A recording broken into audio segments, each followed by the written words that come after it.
할렐루야. 함께 이 시간 하나님의 말씀 보시겠습니다. 오늘 우리에게 주시는 하나님의 말씀은 요한복음 4장 20절에서 24절 말씀입니다. 요한복음 4장 20절에서 24절 말씀입니다. 한 절씩 교독하시도록 하겠습니다. 우리 조상들은 이 산에서 예배하였는데 당신들의 말은 예배할 곳이 예루살렘에 있다 하더이다.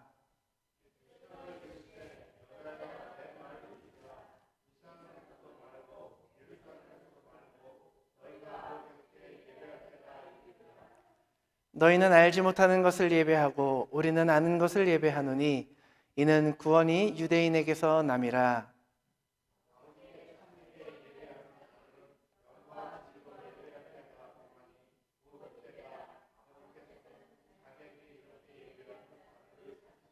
우리 합독하시겠습니다.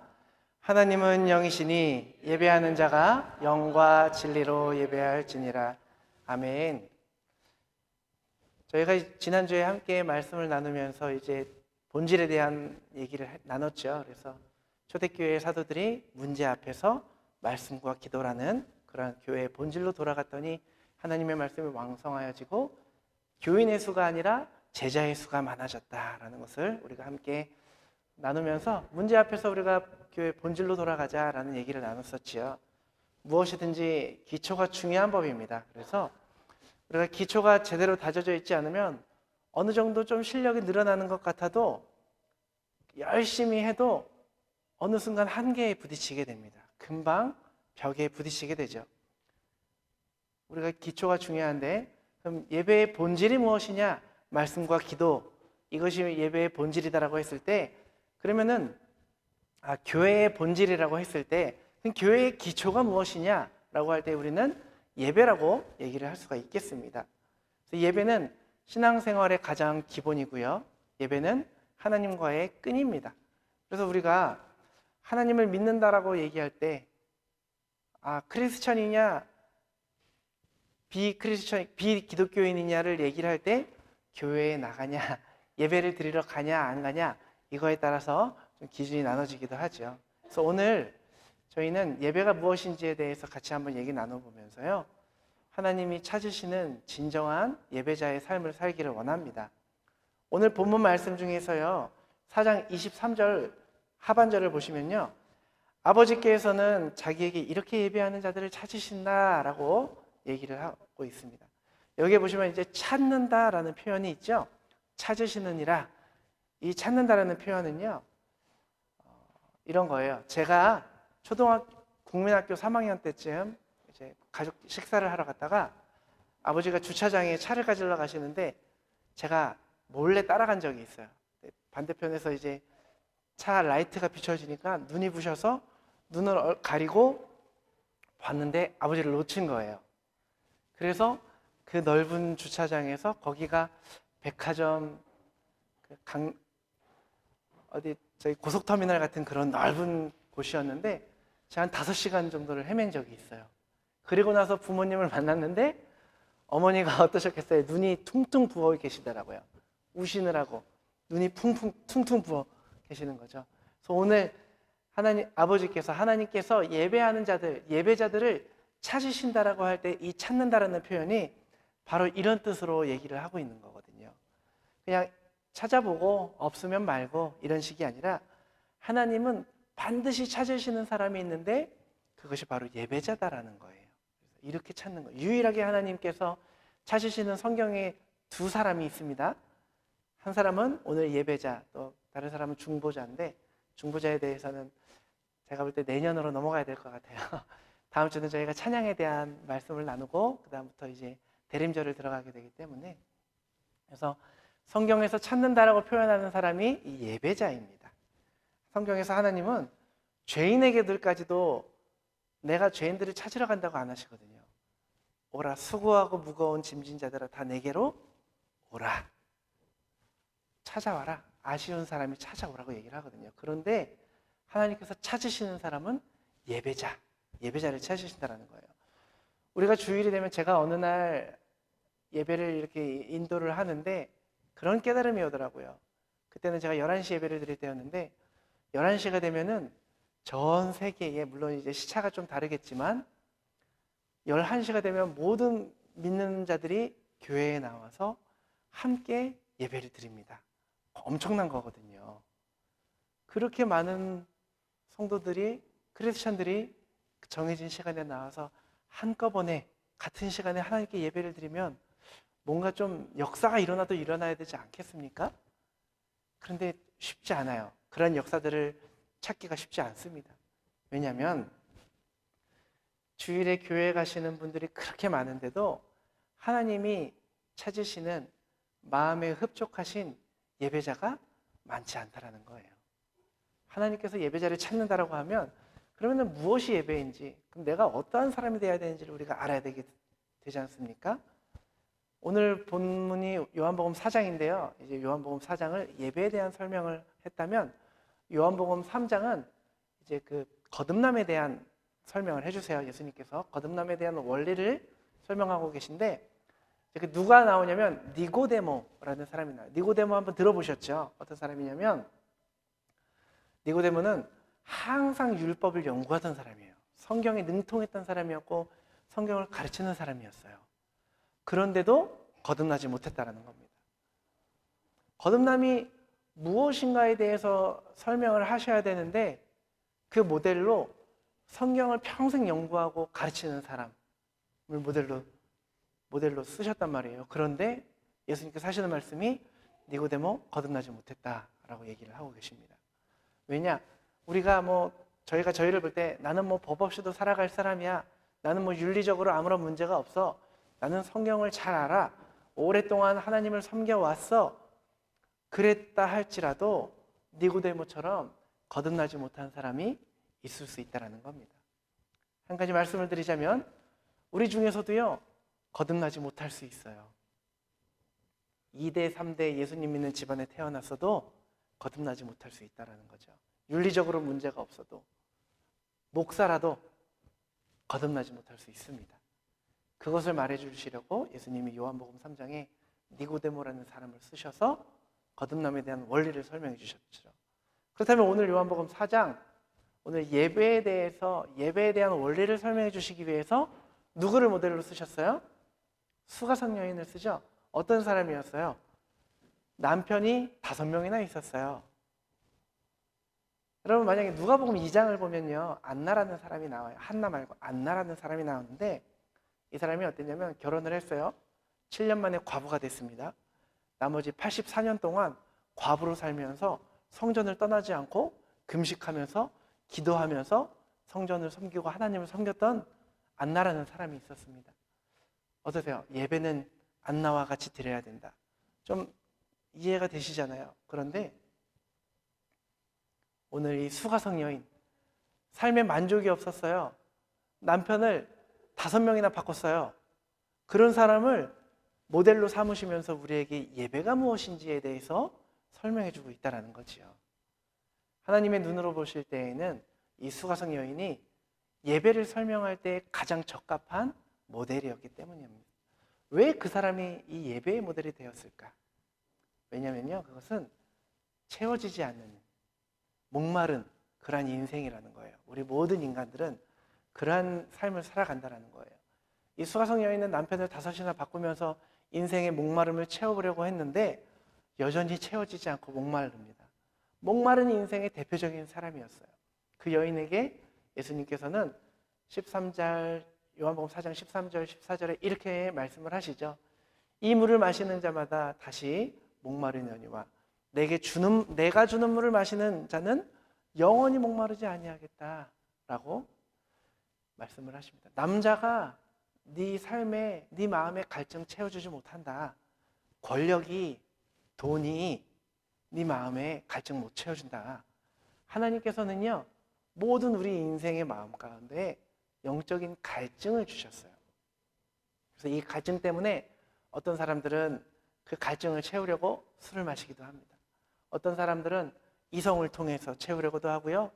어떤 사람은 돈이나 권력이나 아니면 인정을 받으면서 이 갈증을 채우려고 해요.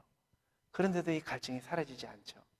어떤 것으로도 채워지지 않는 이 영적인 갈증, 이것 때문에 하나님께서는 그 갈증을 가지고 저와 여러분을 부르시는 거거든요. 그리고 우리는 그 갈증 때문에 방황하다가 하나님께 나오게 되는 거예요. 여기도 가고 저기도 가고 이것저것 다 해보지만 여전히 목마릅니다. 만족이 없어요. 수가성 여인이 남편을 5명이나 바꾼 것처럼 채워지지 않는 삶을 살아가고 있다는 거예요, 우리는. 그런데 우리는 예수님을 만나면서 세상의 방황을 끝내고 영적인 갈증이 채워지게 된다는 거죠. 그것을 예수님께서 오늘 설명하시려고 수가성 여인을 모델로 삼으셨는데, 여러분이 교회를 다니시면서 아직 내 마음 가운데 영적인 갈증이 있다, 채워지지 않는 목마름이 있다면 아직 우리가 예배자로서의 삶을 살아가지 못하고 있다는 것을 얘기할 수 있겠죠. 그래서 내가 예배자인가 아닌가를 알아볼 수 있는 방법 중에 하나가 뭐냐면요, 세상의 것에 대해서 기웃기웃거리고 있나 아닌가를 보시는 겁니다. 돈에 대해서 자꾸 기웃기웃거리고, 명예에 대해서 기웃기웃거리고, 내가 채워지지 않은 것 같아가지고 그 갈증 때문에 막 힘들어하고 계시다면 나의 신앙을 점검해야 될 때입니다. 항상 신앙생활을 하시면서 자기 자신에게 물어보셔야 돼요. 나의 갈증이 채워지고 있는가? 나의 목마름이 채워지고 있는가? 오늘 이 수가성 여인이 예수님에게 예배에 대해서 이렇게 한번 물어봅니다. 20절 보니까 우리 조상들은 이 산에서 예배하였는데 유대인들은 예루살렘에서 예배를 드리라고 했습니다. 어디서 드려야 됩니까? 라고 묻는 거예요. 이때 당시에는 이제 이 사람들이 사마리아인이죠. 유대인 사람들은 사마리아 사람들을 개 되지만도 못한 사람으로 여겨서 그 땅을 밟지도 않고 그 땅이 있으면 가로질러 가면 빠른데 돌아갈 정도로 그 사람들을 개 돼지 취급을 했어요. 근데 이 사마리아 사람들이 예루살렘에 가서 예배를 못 드리니까 이제 예루살렘에 가면은 성전이 있죠. 그래서 성전에서 예배를 드려야 되는데 그게 안 되니까 그리심산이라는 그 산에서 성전을 짓고 그곳에서 예배를 드렸어요. 그랬더니 유대 사람들이 너네 거기서 드리는 거 가짜다, 그거 예배 아니다. 그래서 마찰이 일어났었죠. 그래서 이 수가성 여인은 궁금했던 거예요. 우리는 여기서 지금까지 드려왔는데 다른 사람들은 거기서 드리면 안 된답니다. 하나님이 안 받으신답니다. 왜냐하면 신명기 10장에도 보면은 하나님이 한 장소에서 예배를 받으시겠다고 얘기를 하고 계시거든요. 그러다 보니까 속에서 고민이 있는 거예요. 궁금함이 있는 거예요. 그래서 예수님, 우리는 그리심산에서 예배를 드리는데 유대 사람들은 여기서 드리면 안 된대요. 저기 이스라엘 가서 성전에서 드려야 됩니다. 어디서 드려야지 되는 겁니까? 장소에 대해서 물어보고 있는 거예요. 지금 이 다른 말로 얘기하면 예배는 어떤 장소의 문제에 걸려 있습니까? 라고 물어보는 거거든요. 근데 예수님께서 여기서 뭐라고 대답을 하시냐면요, 21절을 보니까 내 말을 믿어라, 이 산에서도 말고 예루살렘에서도 말고 라고 얘기를 합니다. 장소의 문제가 아니다. 예배는 장소의 문제가 아니라는 거예요. 근데 그 사람들은 장소의 문제에 얽혀 있었다는 거죠. 여러분, 우리도 사실 지금 보시면 우리도 이제 예배를 장소의 문제라고 생각할 때가 있어요. 그래서 어떤 사람들은 장소의 이제 문제에 걸려 있는 사람들이 있습니다. 생각해 보세요. 여러분, 교회에서 싸우세요? 안 싸우세요? 안 싸우시죠? 집에서는 싸워요. 그러면은 장소의 문제에 걸리는 거예요.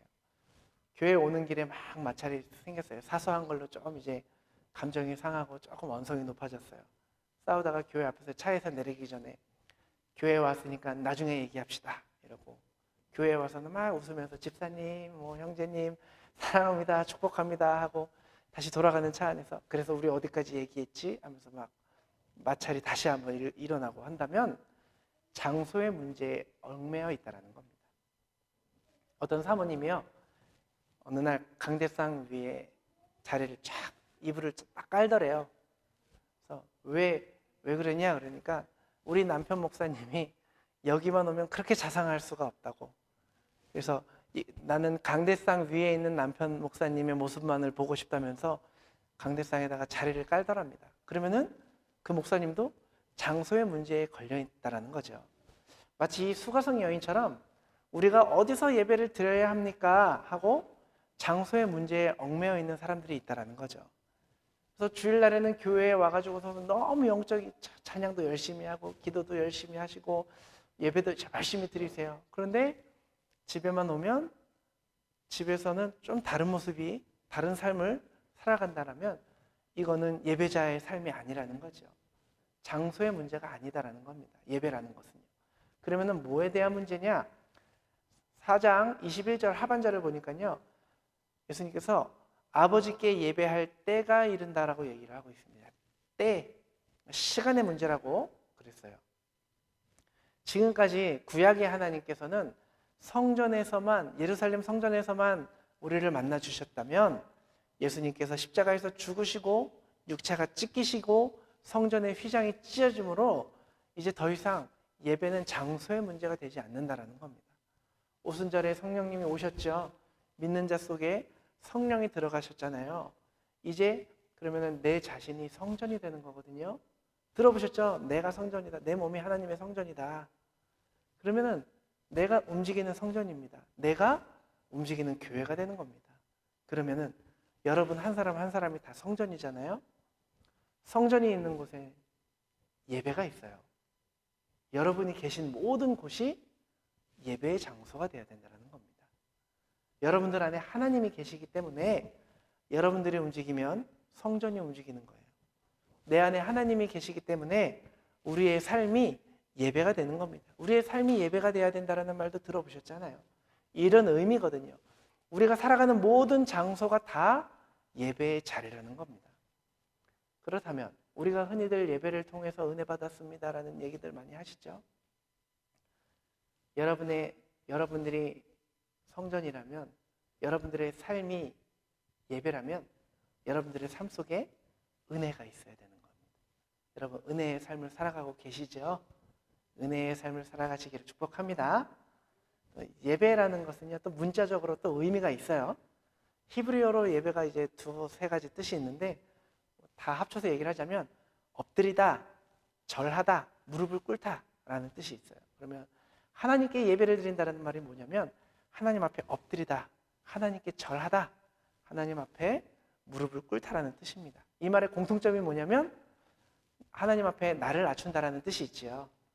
그래서 구약에서 예배를 드릴 때에는요, 너무 속상한 일이 있어가지고 죄송합니다. 하나님께 기도를 드릴 때면요, 몸의 6군데를 다 땅에 다 닿고 기도를 드리고 예배를 드렸어요.